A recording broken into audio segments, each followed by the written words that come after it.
전라북도가 예산을 투입해 금융센터를 직접 짓기로 했습니다. 사업비 부담이 1,000억 원이 넘어 재정 부담이 만만치 않을 전망입니다.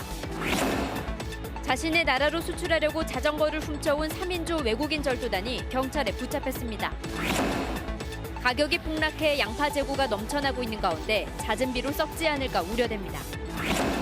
10월부터 노후 경유차를 몰면 과태료가 부과되는데 예산이 부족해 정부의 매연 저감 장치 설치 지원 등을 받는 차량은 10%밖에 되지 않습니다.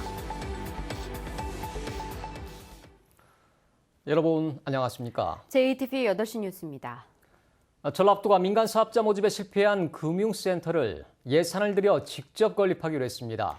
금융중심지 지정에는 도움이 되겠지만 전체 사업비가 1,000억 원이 넘어 재정 부담이 만만치 않을 것으로 보입니다. 보도에 송창용 기자입니다. 오는 2023년까지 국민연금공단 옆에 들어설 금융센터는 지하 2층, 지상 11층 규모입니다. 전라북도가 1,158억 원의 93%인 1,080억 원, 전북개발공사가 7%인 78억 원을 부담합니다. 올해 초 민간 사업자 모집에 실패한 뒤 자체 재정 사업으로 방향을 튼 겁니다. 사업은 속도를 낼 수 있게 됐지만 빈약한 전라북도 재정에는 큰 부담입니다. 전체적인 재정 건전성, 경영 안정성을 최대한 도모하고 그런 차원에서의 예산 투여. 금융센터는 금융기관 사무 공간과 편의시설, 전문 회의실 등을 갖추게 됩니다. 국민연금공단과 거래하는 세계적인 수탁은행 스테이트 스트리트와 뉴욕 멜론은행, 그리고 국내 금융기관들이 입주 대상입니다. We're particularly inspired as we enter this venture and put our flag in the ground in Zhengzhou with the deep source of talent that exists within the Zhengzhou community, particularly around innovation and technology. 금융센터 바로 옆에는 민간 사업으로 호텔과 컨벤션 시설을 추진할 예정입니다. 막대한 재정 부담을 감수하고 추진하는 금융센터가 불투명한 금융중심지 지정의 촉매자가 될 수 있을지 주목됩니다. JTV 뉴스 송창용입니다. 대학교와 주택가를 돌며 자전거를 훔쳐온 3인조 절도단이 경찰에 붙잡혔습니다. 잡고 보니 모두 외국인이었고 유학생도 포함되어 있었습니다. 자기 나라로 수출해서 돈을 벌겠다는 계산이었습니다. 오정현 기자가 보도합니다. 늦은 밤 전주 한 대학교에 나타난 세 남자. 자전거 한 대씩을 몰고 사라집니다. 며칠 뒤에는 아파트 지하 주차장에 나타나 이번엔 아예 자전거를 들고 달아납니다. 경찰의 탐문 수사로 덜미를 잡힌 3인조 자전거 절도단은 모두 외국인이었습니다. 키르기스스탄 국적의 무역업자 29살 A씨는 우즈베키스탄 출신 23살의 동갑내기 유학생 B씨와 C씨를 꿰어 범행을 공모했습니다. 자전거를 실어 나를 트럭까지 준비했습니다. 중고로 트럭을 6월 초에 구입했습니다. 미리 물색한 장소를 돌면서 범행했고 훔친 자전거를 가리기 위해 덮개를 설치했습니다. 지난 보름 동안 이들이 전주와 완주를 돌며 훔친 자전거는 30넉 대. 거치대에 직접 묶어놓지 않아서 이처럼 쉽게 들고 갈 수 있는 것들을 노렸습니다. 하지만 애써 훔친 자전거들을 이들은 트럭에 실어놓은 채 그대로 방치할 수밖에 없었습니다. 자전거를 모국에 수출해 돈을 챙길 계획이었지만 비싼 관세가 걸림돌이 된 겁니다. 일상 보내려고 달라하셨는데 제가 알아봤는데 세금이 엄청 비싸다. 그래가지고 그 차 안에 넣어놨어요, 우리 다. 경찰은 이들을 특수절도 혐의로 불구속 입건하고 드러나지 않은 범죄가 더 있는지 조사하고 있습니다. JTB 뉴스 오정현입니다. 양파 과잉 생산으로 가격이 하락해 농민들이 어려움을 겪고 있는데 보관할 곳도 없어 도로에까지 쌓아놓고 있는 실정입니다. 잦은 비에 양파가 썩지는 않을까 농민들이 애를 태우고 있습니다. 김진형 기자입니다. 농가 비닐하우스마다 양파로 가득 차 있습니다. 일부 농민들은 더 이상 보관할 곳이 없어 도로에까지 양파를 쌓아놓고 있습니다. 지난달 20일부터입니다. 잦은 비에 양파가 상할 수도 있지만 보관할 곳이 마땅치 않다 보니 이런 상황이 벌어지고 있습니다. 길거리에다 여기 놓으면 습기가 많아가지고 장마가 끝난과 동시에 이게 부패가 오기 시작하거든요. 그 뒤에는 이게 그 안에 판매가 되지 않는다면은 부패로 인하여 생산 농가는 많은 손실이 예상되고 있어요. 양파 주산지인 익산시 여산면의 경우 올해 양파 생산량은 16,000톤에 이릅니다. 그러나 이곳 농협 수매 물량은 올해 2,600톤에 그쳐 생산된 나머지 양파는 판매처를 확보하지 못하고 있는 실정입니다. 예년 같으면 도매상들이 매입해서 자체 좋은 창고에 보관했지만 올해는 기대하기 어렵습니다. 워낙 물량이 넘치다 보니 도매상들이 거들떠 보지도 않습니다. 소비는 한정이 돼 있는데 이 유통 저장 업체에서 너무 많이 보유하고 있는 거예요. 가격 바닥을 쳤습니다. 그래서 유통업자들이 매입을 기피했고 농민들은 생산비도 건지지 못해 파산 위기에 내몰리고 있습니다. 양파 생산비는 20kg에 7,500원이지만 산지 가격은 4,500원밖에 되지 않습니다. 정부 대책이 나왔지만 약발이 먹히지 않고 있습니다. 정부가 4번의 대책을 마련했는데요. 실제로 추가 생산되는 양의 예측이 잘못됐다고 봅니다. 그래서 대책이 실효성이 없는 대책으로 일관하고 있습니다. 수확이 마무리된 지 한 달이 지났지만 양파 재고량은 좀처럼 줄지 않고 보관할 곳도 없어 사면 초과에 놓인 농가들의 시름이 더욱 깊어지고 있습니다. JTB 뉴스 김진영입니다. 미세먼지를 줄이기 위해서 10월부터는 노후경유차를 운행하면 과태료가 부과됩니다. 때문에 정부는 매연 저감 장치 설치나 폐차를 유도하고 있지만 문제는 예산입니다. 정부가 지원 가능한 차량은 현재 10%밖에 되지 않습니다. 주혜인 기자가 보도합니다. 10월부터는 미세먼지 비상 저감 조치가 발령된 날 배출가스 5등급의 노후 경유차를 운행하다 적발되면 과태료 10만 원이 부과됩니다. 때문에 노후 경유차를 폐차하거나 매연 저감 장치를 부착해야 됩니다. 이를 위해 정부에서 지원금을 주고 있지만 받지 못하는 차량들이 대부분입니다. 부족한 예산 때문입니다. 올해 6월 말 기준 전북의 노후 경유차는 12만 6천 대.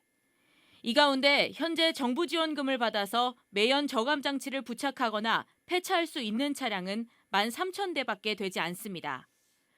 추경 예산을 확보한다 해도 지원 가능 차량은 최대 2만 3천 대로 전체의 18%에 불과합니다. 지원금을 받지 않고 500만 원이나 되는 매연 저감 장치를 구입하는 건 큰 부담입니다. 어떤 예산 때문에 그게 늦어지고 그 사이에 저감 조치가 발령된 날에 몰았을 때 과태료를 물게 된다면은 제 입장으로서는 굉장히 억울하고 자치단체들은 예산이 부족해 우선 영업용 화물차 같은 생계와 관련된 차량부터 지원금을 주고 있습니다. 예산이 충분하면 같이 해주고 싶은데 현재 상황에서는 그쪽에 이제 생계용으로 영업용 하다 보니까 그쪽을 좀 우선적으로 지원해주고 당장 10월부터 본격적인 과태료 부과가 예고되면서 지원금을 받지 못한 운전자들만 고스란히 피해를 떠안게 됐습니다. JTB 뉴스 주혜인입니다.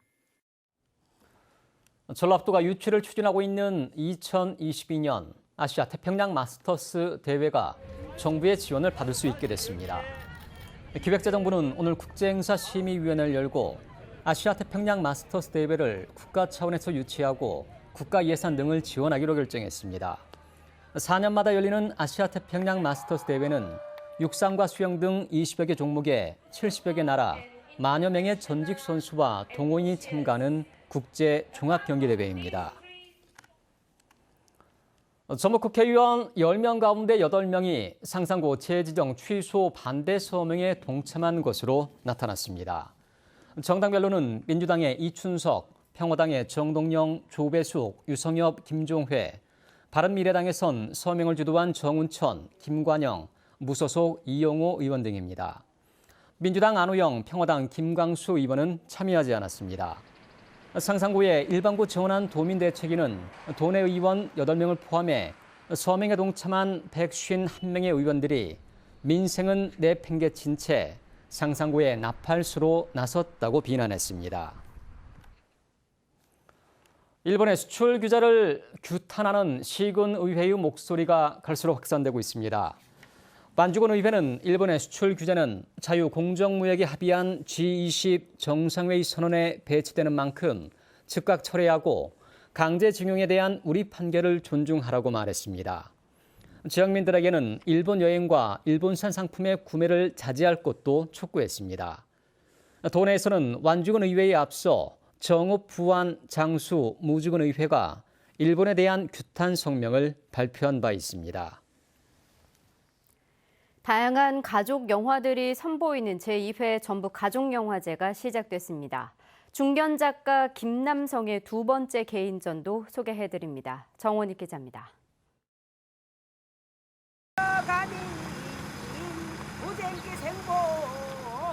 가족과 함께하는 전북 가족영화제가 막을 올렸습니다. 내일까지 이어지는 이번 영화제에는 일반과 비경쟁 부문, 초대전 등에서 20여 편의 영화들이 선보입니다. 동시대를 살아가고 있는 다양한 세대와 계층의 고민을 담아낸 영화들도 만날 수 있습니다. 자녀들이 직접 제작한 영화를 부모와 함께 관람한 뒤 가족 관련 특강을 들을 수 있는 시간도 마련됩니다. 학생들이 직접 만든 영화들을 부모님과 같이 보면서 소통하고 이야기하는 시간이고요. 일반인들이 생각했던 가족, 그다음에 어른들이 생각하는 가족도 같이 나눠보고자. 춤을 추듯 날아드는 구름과 나무, 그리고 산 등 화려한 색채로 담은 익숙한 풍경들이 환상적으로 다가옵니다. 꿈 같은 자연의 아름다움을 세밀하게 그려내는 중견화가 김남성의 두 번째 개인전입니다. 자연과 제가 흐름을 가지고 이번 작품을 준비하게 되었거든요. 그래서 우리가 보면 환상, 꿈 이런 걸 제가 좀 많이 생각을 많이 해왔어요.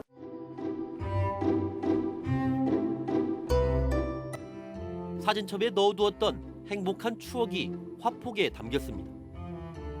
익살스런 피에로의 표정은 더욱 재미를 더합니다.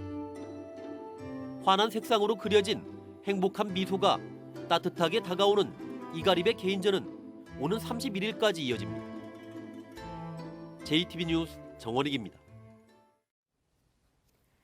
민주평화당 전주 가불병 지역위원회가 21대 총선에 대비해 1박 2일 동안 핵심 당원 합동 연수에 들어갔습니다.